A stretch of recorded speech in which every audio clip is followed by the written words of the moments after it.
I said marketing matters in everything. Promotion matters in everything. And you're not going to get around that. That is what I said. Show the tape if we're getting body checked. This is a game the other day, and that was pretty deliberate. And look at the other girl on her team coming over. How all of a sudden that's in the mind's eye of everybody else. You clearly have this person, Caitlin Clark, to thank for it. See, if this was men, they defend each other on their same team. Have you ever felt like an outsider in a place where you should belong? Like no matter how hard you work, people just don't want you there. That's Caitlin Clark's life in the WNBA right now, and it's way worse than you think. Before we move on, I'd like to ask you a small favor. If you appreciate this content, please take a second to like this video and subscribe to our channel. It makes such a huge difference to us. Thank you so much.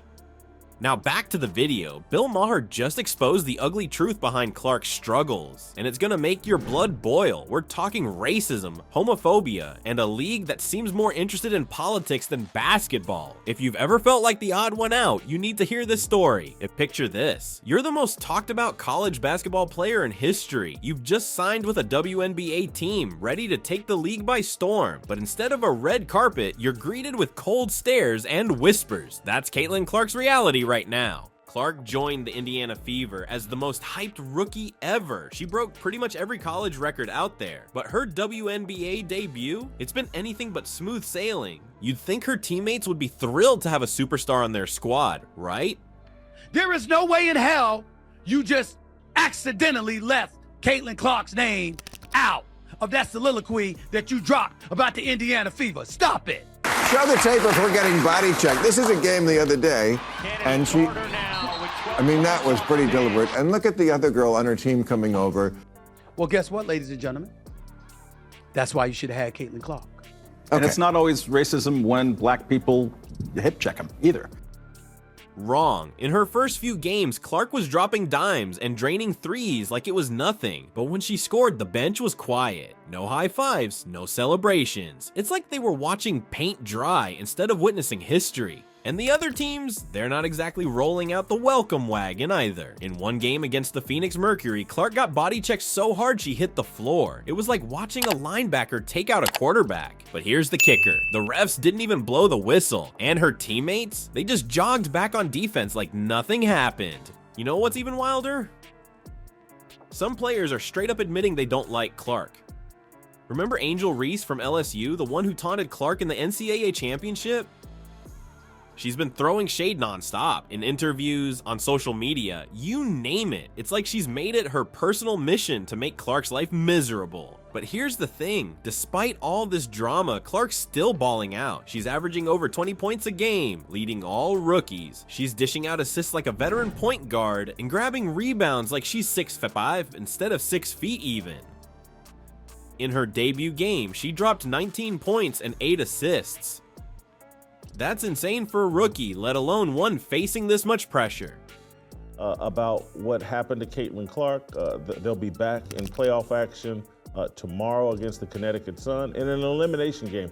See, if this was men, they defend each other on their same team. I said marketing matters in everything. Promotion matters in everything. And you're not going to get around that. That is what I said. And there's race. There's a lot of going on here. Clark's dominating on the court, but off it? That's where things get complicated. What if I told you her biggest challenge isn't her opponents, but the unspoken rules of the WNBA itself?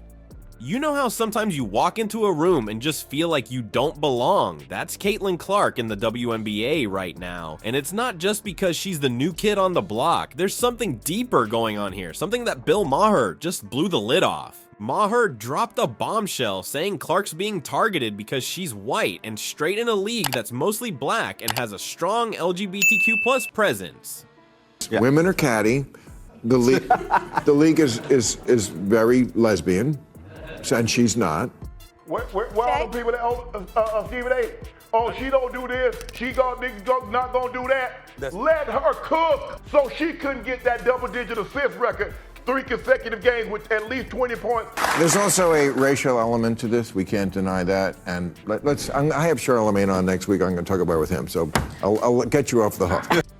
Now hold up, I'm not saying Maher's right, but let's look at the facts. The WNBA is about 80% black, and yeah, there's no denying the league's got a big LGBTQ+ community. So where does that leave Clark? She's this small town Iowa girl who's suddenly thrust into a whole different world. It's like she's speaking a different language, and not everyone's trying to translate. Some players are even calling her out directly. Remember Aja Wilson? She's not just a superstar on the court, she's making waves off it too. Wilson straight up said Clark's success is because she's white. That's not just trash talk, that's heavy stuff. It's like saying Clark's talent doesn't matter. It's all about her skin color. But here's the thing, Clark didn't ask for any of this. She's just trying to play ball. But now she's caught in the middle of this huge identity debate. It's not just about how many points she scores anymore. It's about who she is, where she comes from, and whether she fits into the WNBA's culture. And you know what's wild? This isn't even new. The WNBA's been dealing with these issues for years. Players like Alyssa Thomas have talked about facing more racism in one season than in their entire careers. It's like there's this unspoken tension that's always been there, and now Clark's arrival is making everyone confront it. So for me, it's not just about talking about one player, it's about talking about all the players. That's her last name. She bumped into her, sped up. Let her cook. The woman single-handedly carrying the WNBA to relevancy. In regards to Clark starting with WNBA legend Cheryl Swoops herself. We talk about league attendance.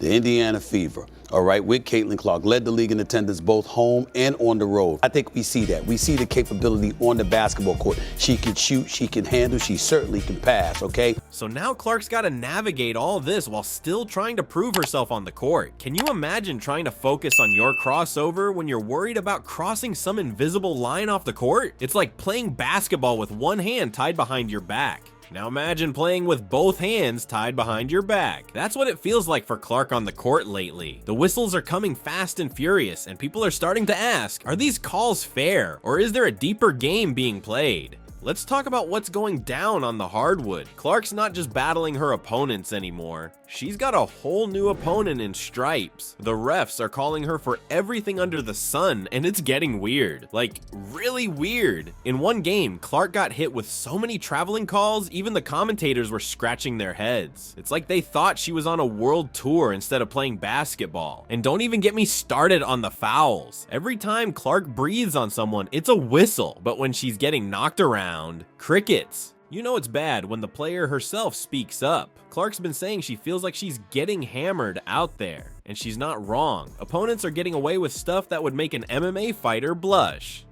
If you're going to break a record, to me, if it's legitimate, you have to break that record in the same amount of time that that player said. I mean, men will fight from two teams, but when somebody checks you on who's on your team, you defend that guy. What I will clear up is that for whatever reason, there's this narrative that I hate Caitlin Clark. When I think about Caitlin Clark, the operative word that comes to my mind is gratitude. There's an incredible level of gratitude that should be accorded to this young lady with what she did for the sport. But when Clark tries to play physical, boom, another foul, and here's where it gets crazy. Some folks are starting to think this isn't just bad luck or rookie treatment. They're saying the refs might be doing this on purpose, like they're trying to slow Clark down or something. It's like watching a boxing match where one fighter's got both hands tied behind their back. But you know what's wild? Despite all this, Clark's still out there balling. She's adapting, learning to play through the contact. It's like watching a chameleon change colors in real time. One minute she's driving to the hoop, the next she's pulling up for a three to avoid the contact. Just when you thought Clark was settling into the WNBA grind, a game-changing offer lands on her table. European teams are waving stacks of cash and promising a drama-free basketball paradise. Is this Clark's golden ticket out of the WNBA circus? Let's talk about what's really going down. European basketball leagues aren't just eyeing Clark, they're rolling out the red carpet. We're talking serious money here, folks. These teams are offering to double, maybe even triple what she's making in the WNBA. That's not chump change, that's life-changing cash. But here's the kicker. It's not just about the money. These European teams are promising Clark something she can't seem to find in the WNBA: peace. Imagine a world where Clark can just focus on her game without all the drama. No more whispers in the locker room, no more accidental shoves on the court. The woman who gives them a glimmer of hope that the WNBA won't lose $50 million this year like they have every other year in their existence. I'll just say, it's not always racism when a white person succeeds. As she broke the WNBA single-season rookie mark for assists, Stephen A. How all of a sudden that's in the mind's eye of everybody else. You clearly have this person, Caitlin Clark, to thank for it. As close as we'll probably ever get to Tanya Harding, Nancy Kerrigan all over again.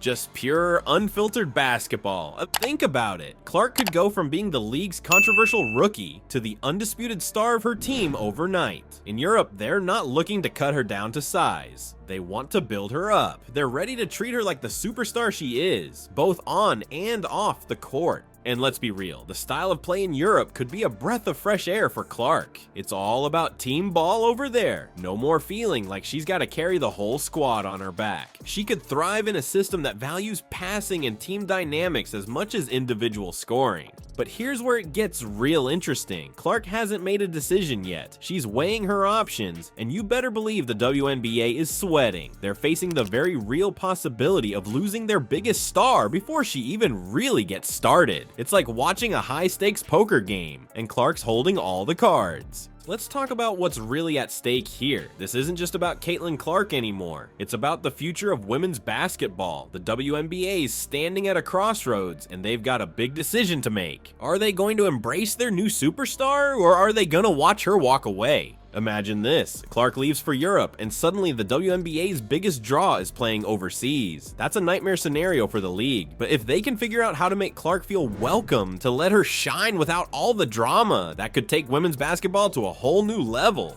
What happens next could change the game forever. The ball's in the WNBA's court now. Let's see if they can make the right play.